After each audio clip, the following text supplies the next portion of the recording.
Hey, Bassgeek here, and today we're going to see if this Googan bait revolver is worth a damn.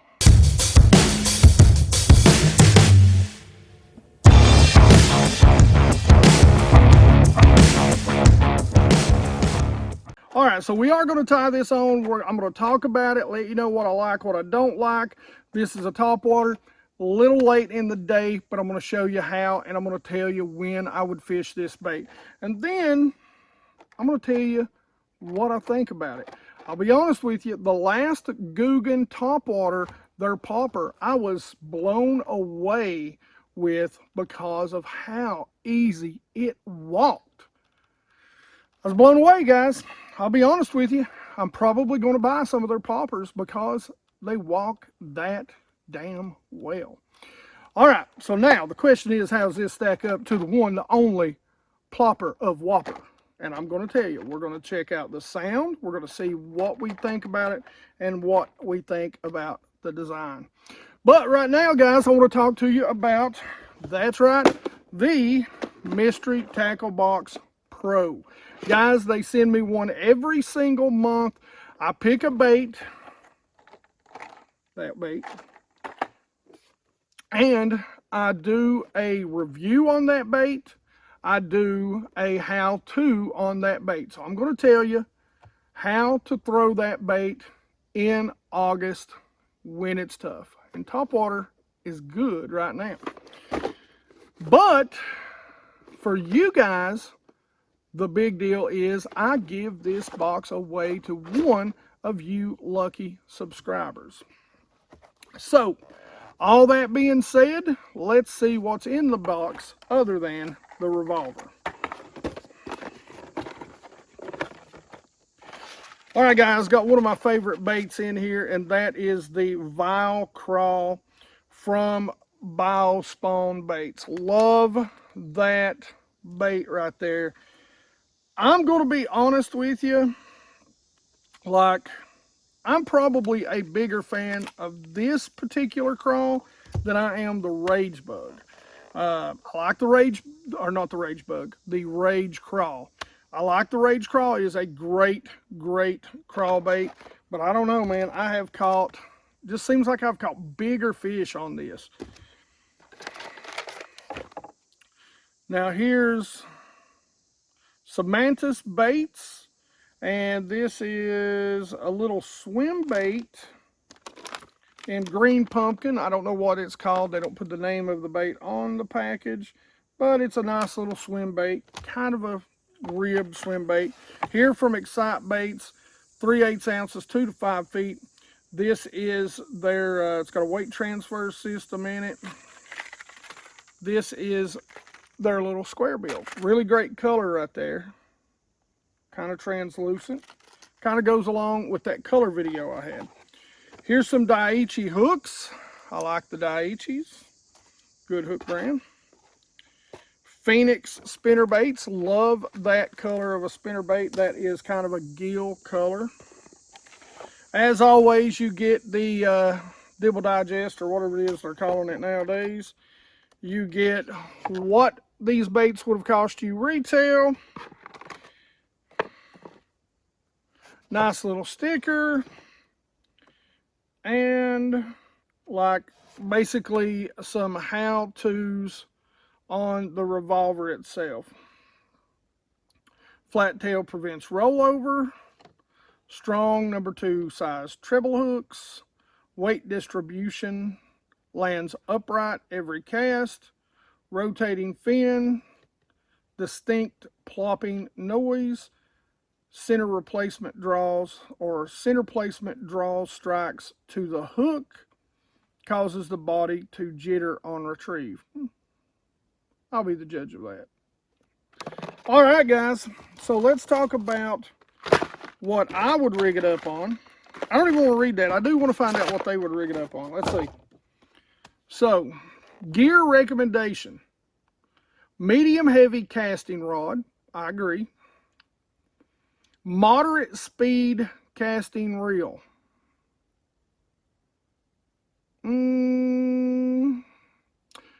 Yeah, I would probably say a 6.5 to a 6.8 with this. It's not a buzz bait, so I'm definitely not going to throw it on the same reel that I throw a buzz bait. I've got an 8-speed buzz bait reel. What's great about these types of baits, you know, the whopper, plopper, and the revolver, is you can stop them. They do float, so you don't have to have that quick retrieve at the first to get them up. So yeah, I guess I would agree with that. 15 to 20 pound monofilament or 40 to 65 pound braid. I agree with that too. Number one, 40 to 65 pound braid. If you're fishing it above submergent grass, that's probably what I would throw. Everything else, I'm probably going to throw 14 pound monofilament mainly. So maybe just down tick a little bit. The bait floats, so you just don't need the line dragging it down. Monofilament floats, braid floats, so not a big deal. Don't know why you would need 20 pound. I mean, if you're throwing it around a lot of wood, you know, clear water, a lot of wood, a lot of standing timber, probably want to go ahead and move on up, or around some docks. You know, if you're throwing it around docks, put a little bit heavier monofilament on there. But yeah, so I agree with that. Agreed. Now, I will show you the rod that I'm actually going to tie it on, and I'm going to tell you a little bit of difference of when I like, say, a walking bait, a whopper, plopper, or a revolver style bait, and I don't have it out with me. The big difference in a buzz bait. Now, you guys know I'm a big buzz bait fan. You don't see me throw a whopper, plopper a whole lot, at least not on this lake, not on Top Secret Lake P. Top Secret Lake P doesn't get a lot of wind on it. That's where that bait comes in.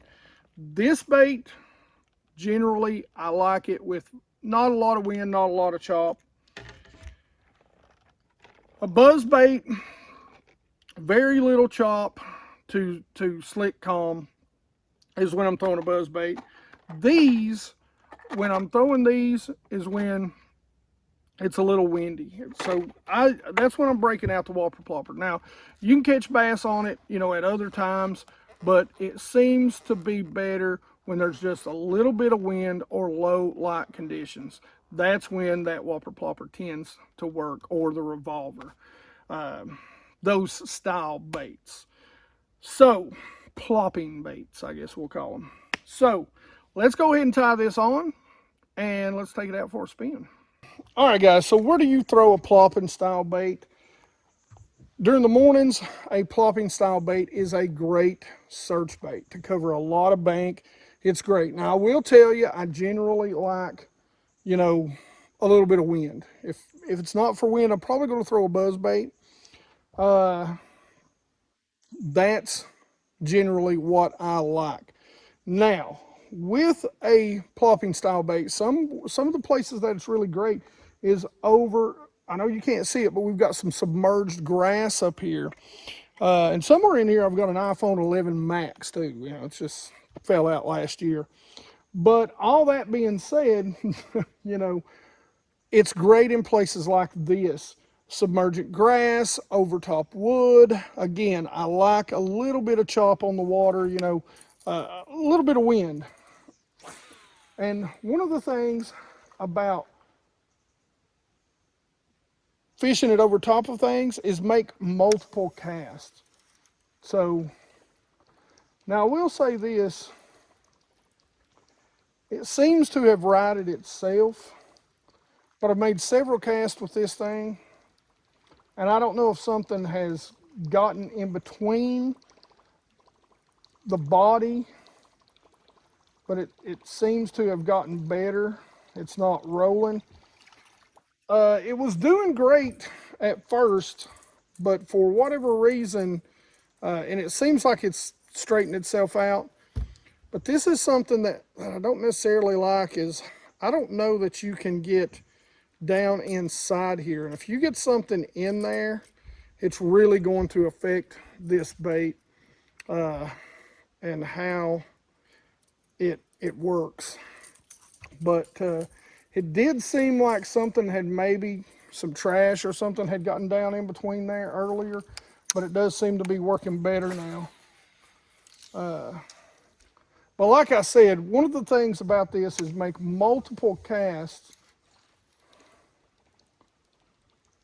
to those types of areas. It does feel like the bait has a little more resistance. You know, maybe it's just me, but I am having to kind of give it a little bit of a twitch to get it started now.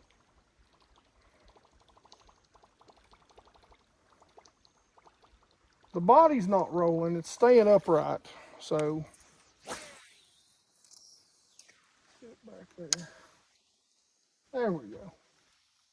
That's working a little better. So, you know, I'd say it probably just work itself out. That may be one of the things that I don't care much for. I mean, the same thing can kind of happen on a whopper plopper too. But that seemed a little quick. Well, like I said, wind is your friend with these baits. Low light. I like it. It's not a bad little bait. It's definitely a different design. You know, submergent grass is a great thing to throw them around. Any sort of logs or laydowns, and make multiple casts at targets. That's something I just can't stress enough, is to make multiple casts at those targets. And the great thing about this bait is you can stop it and start it. And it's starting up pretty good now. So whatever it is must have worked itself out. But we're going to stop it again. We're going to start it. Good plopping sound, good bait. Like I said, seems like whatever problem it was having has worked itself out. So that's my thoughts on the Revolver. Not a bad bait. I would rate it just below the whopper plopper, my honest opinion. Not throwing shade on these guys. Good design, definitely a different design. The hooks have caught the blade a little bit, and they have caught each other. So that's only knocks on it. Now the question is, how can you win this month's mystery tackle box? Let's just do hashtag Revolver. All right. So hashtag Revolver will enter you in to win this month's mystery tackle box. You can tell me what you think about the Revolver, what your opinion is of it, if you don't already have one. If you do, go ahead and leave that down there. Let us know if you've used them and what you think and when they seem to work the best. As always, guys, questions and comments in the comment section below. Hashtag Revolver to be entered to win, and you must be subscribed. All that being said, like it if you like it. Don't forget to subscribe. Make sure you guys ring that bell so you get the notifications when these videos come out, guys. It has been awesome to be getting the channel back up, off its back, and rolling again. Share the things you like. Talk about Bassgeek. Share out videos on Facebook or whatever social media you're on. I would greatly appreciate it. And as always, you guys rock.